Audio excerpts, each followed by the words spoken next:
Greetings commanders and welcome back to another Warpath video. My name is Eagle and in this video we're going to give you the top 5 units that will best perform in a field fight in Warpath, in our opinion of course. And this video is actually done on a test server that is actually, what you're seeing in front of you is actually update 6.0. Everything is kind of confidential right now. I can't show anything. There are a lot of new things coming in that update, and we're going to be doing some sneak peeks in a while. So if you're not subscribed yet, maybe hit that subscribe button down there so that you get all the updates before the update is actually launched on the servers, and you would know everything and start preparing for it before it comes out, because there's a lot of new things happening and there's a lot of battle content coming in, which is exactly what you guys asked for, a lot of battle events, and that is exactly what you are getting in the next update. So make sure to prepare yourself, prepare your troops, and let's watch this video so that you would know exactly which units to focus on from now to the next update. Now, without further ado, let's get right into this. Alright, so let's start off with number 5. So we're gonna go from the most decent performing units to the best performing units, all the way from 5 to top 1. And these units, we're gonna go through their basically attributes, we're gonna go through their skills, and why we think that these units are actually performing really well when it comes to a field fight. But before we start, let me just explain what a field fight actually is. We're not meaning over here 2 bases fighting each other. We only mean 2 units fighting each other in the field without any kind of disturbances from any other units that are around them, and to see which ones are actually best performing in terms of maneuverability, in terms of damage output, firepower, all that goodies, and all that stuff as well. So to start off, we're gonna start with the super heavy unit, which is a Vanguard unit. As you can see, a lot of Vanguard units on the screen.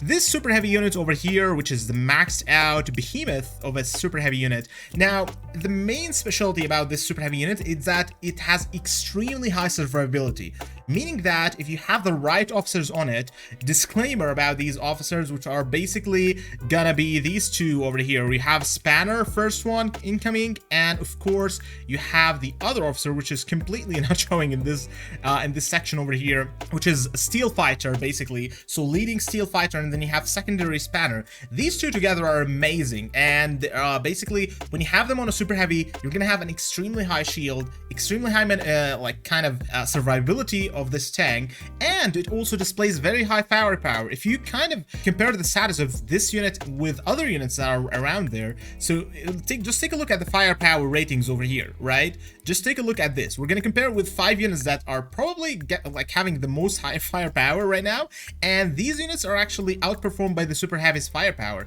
And in addition to that, the firing rate itself on the super heavy is matching that of the main battle tank, which is we can see over here. So it's really good. It's such an overall good tank. The only downside about the super heavy that is actually on the field is one thing, which is the movement speed. The movement speed of this unit is extremely slow, and that is a massive downside. And the reason for that is because this unit cannot attack air units, so bombers will absolutely demolish this unit. In addition to that, you can actually fire up a howitzer shot or even a rocket launcher shot without this unit actually being able to react to that shot or even reach the unit, so that it would display some damage, and then immediately they would go back to the base. Probably you'll be able to hit one shot on the ATG, but if this unit was actually engaged in another fight, then probably an ATG or a howitzer would be able to sneak a shot for this unit and deal massive amounts of damage. And that maneuverability puts it at number 5, because we're talking about field fights over here. We're not talking about base tanking or base defending, which this unit would outperform any other units that is out there. And that's why this unit takes number 5, but it's definitely an honorable mention because it is a solid one for sure. When it comes to number 4, we have main battle tanks, and main battle tanks are actually pretty solid units, very well balanced unit overall. If you take a look at the main battle tank over here, you can see some really good sustainability, which is a high HP and armor, in addition to some decent firepower and fire rate that would definitely deal some damage on the field. The main battle tank's main objective on the field is to actually track down and take down units who are really annoying, such as howitzers, ATGs, or even light tanks that don't stand a chance against those units. The reason why main battle tanks actually take down light tanks is because they have higher firepower in addition to higher armor, which basically allows you to track down those light tanks even though they're fast enough, but they're not fast when they're actually just attacking and doing like all these kind of stuff. So definitely the main battle tanks will be able to block these units and kind of get a defensive side of your units on the battlefield. However, the main battle tanks do lose a fight against helis and do lose a fight against super heavy tanks, so you have to be very careful when actually trying those out on the field. But their overall performance in the field and their balanced status put them at number 4, which is overall pretty good. They have really good maneuverability as well, and some pen depth, which allows them to even pen super heavies when they're not focused by them as well. So that's always a plus for sure. The unit that is actually under kind of voted or underlooked by the community is rocket launchers. These units over here actually deal a lot of damage, and the reason why these are really good in terms of the field is because of their extremely high maneuverability. I mean, just take a look at their status. Their troop speed is as fast as a main battle tank, which is kind of insane. But in addition to that, their extremely high fire rate when paired with the right units will definitely astonish you of how much damage you can actually deal with these units on the field while displaying really fast maneuverability. These units are actually pretty good, and the reason why they're really good is because you can do a lot of hit and runs when you are actually playing those units. Their really wide range and fast fire rate will allow them to actually fire up and then go back and then immediately fire up again. And you can't really catch them unless you have like light tanks, but then you're allowing yourself, if you want to chase down one of these units, to be kind of vulnerable against other tanks which are able to chase you down and take down your light tanks because they're extremely squishy. Those tanks, however, they're extremely low HP. So if you take a look at their HP over here, that is a very low percentage. So you have to be very careful when playing these. And if you are not a pro, I would not recommend you guys actually playing these because they definitely require a lot of micromanagement when you're actually on the field. You always have to take a look at these units. I mean, in terms of super heavies, you can just lay down a super heavy for like 10 or 20 seconds and nothing major will happen to it unless you're just like going straight to the enemies.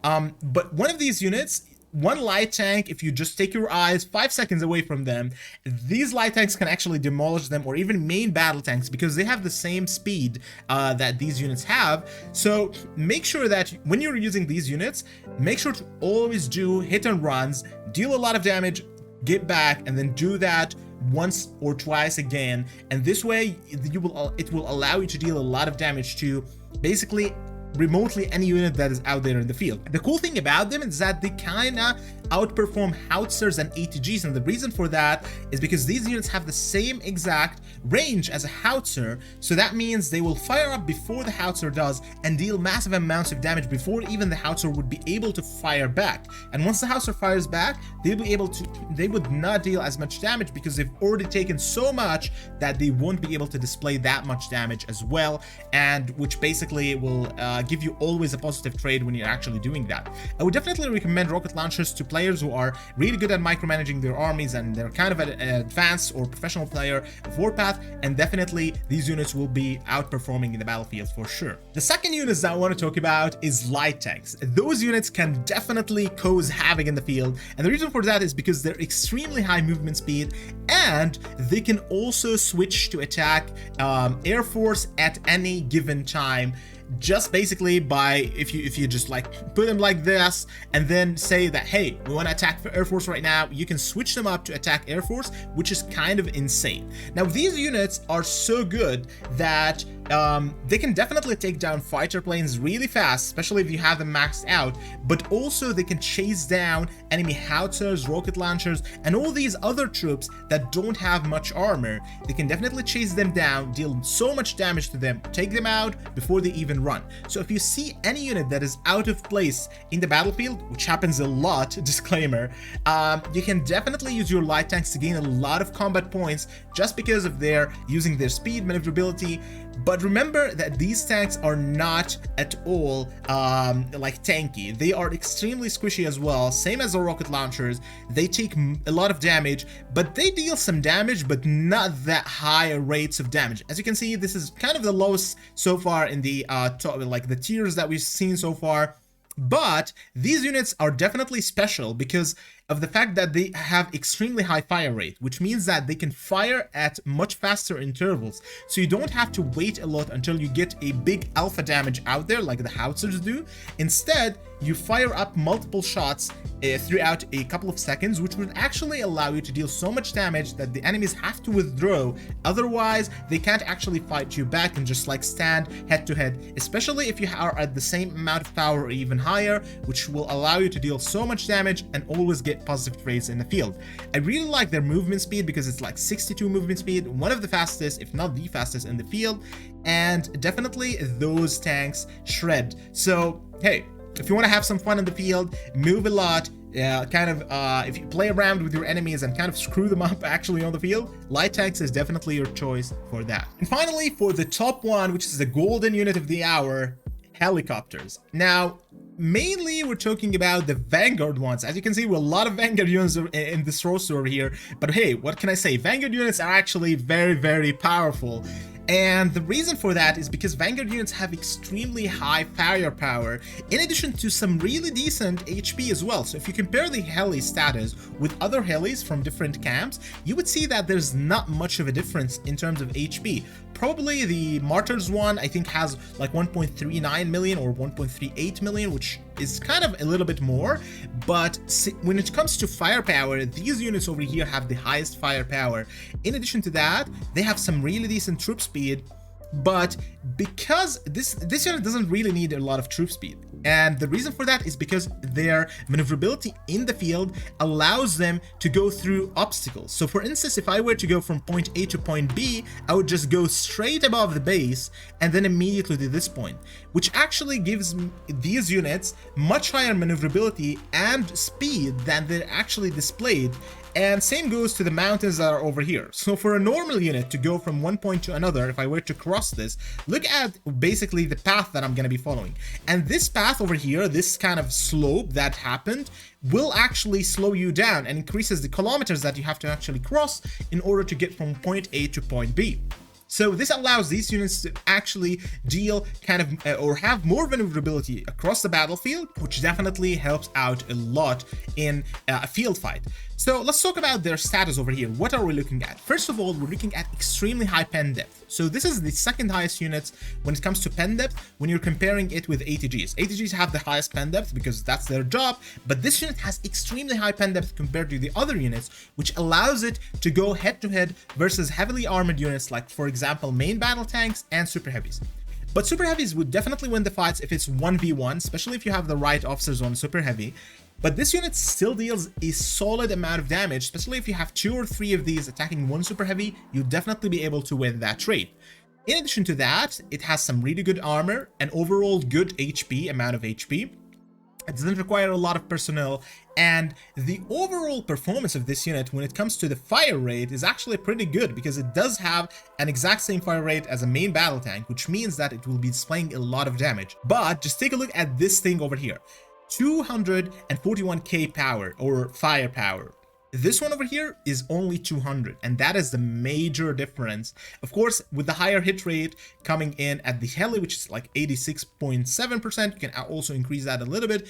But when it comes to also modifications and parts, you would definitely see a major difference when it comes to helis in terms of firepower. For now, this 40k is definitely going to be making a major difference, especially when you add in the parts and whatnot.